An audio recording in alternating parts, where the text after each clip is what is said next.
बिस्मिल्लाहिर्रहमानिर्रहीम। Dear students, अस्सलाम वालेकुम। आज का जो हमारा टॉपिक है न्यू केमिस्ट्री की बुक जो अभी 2025 में आई है, उसका लेक्चर नंबर 1। और पहला सवाल है जी, व्हाट इज़ केमिस्ट्री। बड़ा बेसिक क्वेश्चन है। यानी केमिस्ट्री की बुक हम पढ़ने जा रहे हैं तो सबसे पहले हमें केमिस्ट्री की डेफिनेशन का पता होना चाहिए कि केमिस्ट्री है क्या चीज़। Chemistry is the branch of science. Basically chemistry जो है साइंस की ब्रांच है। सपोज करें जैसे एक दरख्त होता है, एक ट्री होता है, उसकी डिफरेंट शाखें होती हैं, ब्रांचेस होती हैं। इस तरह हम कहते हैं सपोज केमिस्ट्री एक ब्रांच है उसकी, विच डील्स विद। अब इसके अंदर क्या क्या होता है, मेन हम 3 चीज़ें पढ़ेंगे। Number 1 composition, number 2 structure, number 3 properties. अब अगर हम कंपोजिशन, स्ट्रक्चर, प्रॉपर्टीज़ एक एक वर्ड को हम ज़रा डिटेल के साथ देखते हैं कि ये क्या चीज़ है। तो सबसे पहले आ जाता है जी कंपोजिशन। कंपोजिशन की केमिस्ट्री की मिसाल से पहले मैं आपको एक डेली लाइफ की कॉमन एग्जांपल देता हूँ। सपोज जैसे हम चाय बनाते हैं, चाय में क्या क्या डालते हैं जी, दूध, चीनी, पानी, पत्ती। लेकिन क्या जब हम चाय बनाने लगते हैं सब ये 4 जो इंग्रेडिएंट्स हम उसमें डालते हैं, दूध, चीनी, पानी, पत्ती, क्या सबकी इक्वल मिकदार डालते हैं? जितना दूध डाला उतनी चीनी उतनी पत्ती? नो।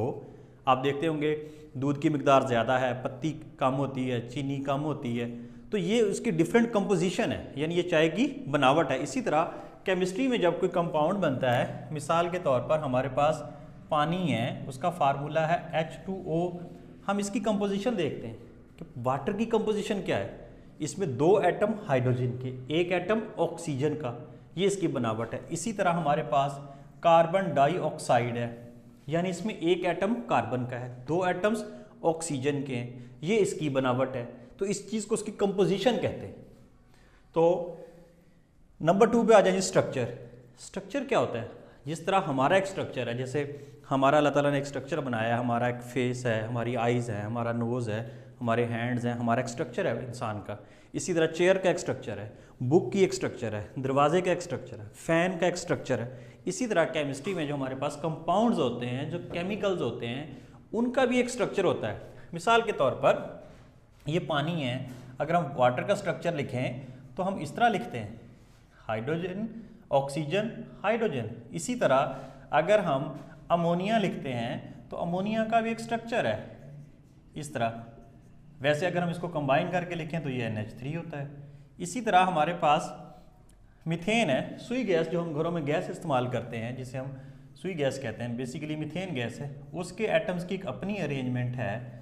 तो इस तरह ये उसका स्ट्रक्चर हो गया। अगर हम इसको इकट्ठा करके लिखें तो ये CH4 बन जाता है। तो बेसिकली क्या है जी, स्ट्रक्चर से मुराद अरेंजमेंट ऑफ एटम्स, कि एटम की अरेंजमेंट क्या है, कौन सी पोजीशन पे कौन सा एटम आना है। जैसे मिसाल के तौर पर हमारे पास बेंजीन है, उसका हम स्ट्रक्चरल फार्मूला यूँ लिख लेते हैं, ये हमारे पास हेक्सागोनल एक शेप बन जाती है। तो डिफरेंट अरेंजमेंट ऑफ एटम्स, इसको हम कहते हैं इसकी स्ट्रक्चर। तीसरे नंबर पर आ जाती है प्रॉपर्टीज़। प्रॉपर्टीज़ यानी उसकी खसूसियात क्या है। इसकी भी फिर 2 टाइप्स आ जाती हैं।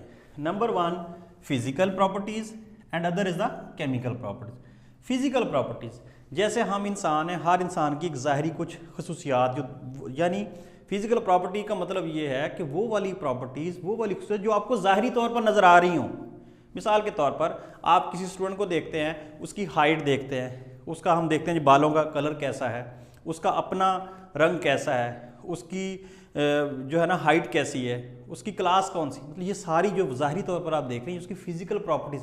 इसी तरह जब हम किसी केमिकल कंपाउंड को देखते हैं तो उसकी भी कुछ ज़ाहरी खसूसियात होती हैं। मिसाल के तौर पर आपके पास नमक है, उसका कलर जो है वाइट है, उसकी शेप कैसी है, वो क्रिस्टलाइन है।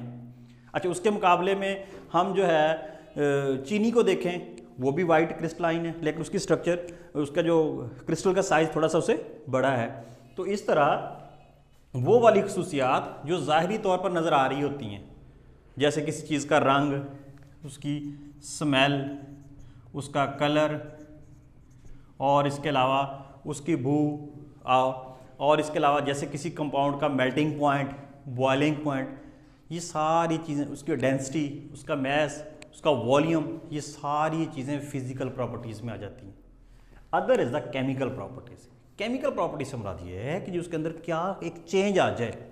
फॉर एग्जांपल एक आयरन का हमारे पास एक टुकड़ा है, उसके ऊपर मुसलसल पानी गिर रहा है, जंग लग जाता है, तो जंग लगना एक केमिकल प्रॉपर्टी है। इसी तरह मिसाल के तौर पर हमारे पास हाइड्रोजन है, मैं इसको ज़रा रेस करके आपको यहाँ थोड़ा सा एक्सप्लेन कर देता हूँ। केमिकल प्रॉपर्टीज से मुराद केमिकल रिएक्शन होते हैं। जैसे फॉर एग्जांपल हमारे पास कार्बन है, हमने इसके अंदर ऑक्सीजन ऐड की तो क्या बन गया जी, कार्बन डाइऑक्साइड। इसी तरह हमारे पास हाइड्रोजन है और ये हमारे पास क्लोरीन गैस है, दोनों आपस में मिले तो क्या बना देते हैं जी, HCl यानी हाइड्रोक्लोरिक एसिड। अब ये केमिकल प्रॉपर्टीज़ हैं किसी भी कंपाउंड की, यानी हाइड्रोजन की, क्लोरीन की। दूसरे लफ्ज़ों में जब एक कंपाउंड या एक एलिमेंट दूसरे एलिमेंट के साथ मिलता है, मिलने के बाद एक नई चीज़ बनाता है, वो कहलाती है, उसका केमिकल प्रॉपर्टीज़ कहलाती है। ये कभी रिवर्स नहीं हो सकते। इसके अलावा it also deals with the physical and chemical changes. इसके अंदर कुछ फिजिकल चेंजेस और केमिकल चेंजेस आते हैं। अब फिजिकल और जो केमिकल चेंजेस हैं, ये फिजिकल चेंजेस जो हैं फिजिकल प्रॉपर्टीज से रिलेटेड है। मिसाल के तौर पर फिजिकल प्रॉपर्टीज़, अब हमारे पास एक पानी है, एक हम बर्तन लेते हैं, उसके अंदर पानी ले लेते हैं, आम नॉर्मल वाटर, उसको उठा के हम फ्रिज के ऊपर वाला जो फ्रीज़र वाला खाना होता है वहाँ रख देते हैं। तो पानी से क्या हो जाता है, जब टेम्परेचर उसका लोअर होता है तो वो बर्फ़ बन जाती है। अभी उसके अंदर एक फिजिकल चेंज आ गई है, लिक्विड से क्या बन गया, सॉलिड, चेंज आई ना।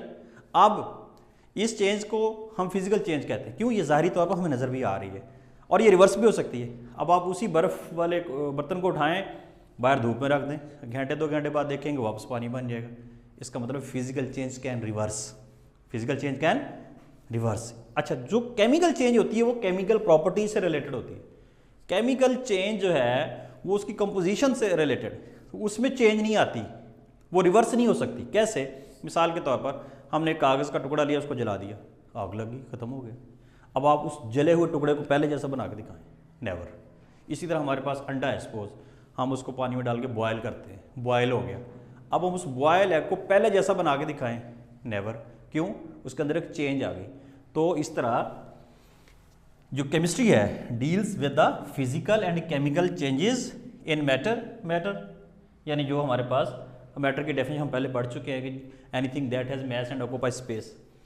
अच्छा, इसके अलावा लॉज एंड प्रिंसिपल्स, वो कवानीन, वो असूल जिनके तहत ये चेंजेस, ये तब्दीलियाँ आती हैं, खा वो फिजिकल में हैं या केमिकल में हैं, वो चेंजेस किन लॉज के तहत आती हैं। जैसे law of conservation of mass है, लॉज ऑफ प्रोपोर्शंस हैं। इसके अलावा प्रिंसिपल्स में हम अगर देखें तो केमिस्ट्री के प्रिंसिपल्स क्या हैं, वो एक्सपेरिमेंट की बुनियाद पे होते हैं। एक्सपेरिमेंट से हमें ऑब्जर्वेशन मिलती हैं, ऑब्जर्वेशन से हम एक रिजल्ट पे पहुंचते हैं। तो ये कुछ असूल होते हैं, उनकी बुनियाद पर ये चेंजेस आती हैं। तो ये था जी आज का हमारा टॉपिक, ब्रांच ऑफ केमिस्ट्री। इसके बाद जो हमारे अगले टॉपिक इंशाल्लाह सीरीज़ में होंगे वो ब्रांचेस और अदर टॉपिक्स होंगे इंशाल्लाह।